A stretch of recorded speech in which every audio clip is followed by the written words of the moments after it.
Hi friends, welcome to MBL news. ఈ వీడియోలో ఇప్పుడే మనకు మరొక లేటెస్ట్ అప్డేట్ వచ్చింది. సో తెలంగాణలో కేంద్ర ప్రభుత్వం పంపిణీ చేసే ఉచిత రేషన్ ఏమైంది అనే దానికి అప్డేట్ అయితే ఇచ్చారు. మనకి పూర్తి వివరాలు మీకు ఎక్స్ప్లెయిన్ చేస్తాను. టాపిక్లోకి వెళ్ళిపోదాం మనం.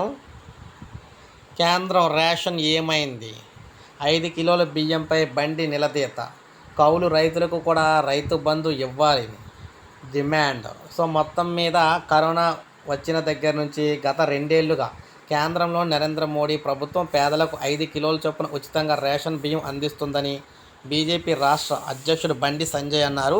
కేసీఆర్ ప్రభుత్వం ఒక్కో వ్యక్తికి 6 కిలోల బియ్యం ఇస్తానని చెప్పిందని, ఈ లెక్కన ఒక్కో పేద వ్యక్తికి నెలకు 11 కిలోల చొప్పున బియ్యం ఇవ్వాలని, కానీ కేసీఆర్ కేంద్రం ఇస్తున్న 5 కిలోల బియ్యాన్ని అమ్ముకుంటూ పేదల నోటినిగా ముద్ద లాక్కుంటున్నారని మండిపడ్డారన్నమాట. అది మాత్రమే కాదు, కౌలు రైతులకు కూడా రైతు బంధు ఇవ్వాలని ఇక్కడ డిమాండ్ అయితే చేశారన్నమాట. రైతు బంధు ఇస్తున్నారన్నారు.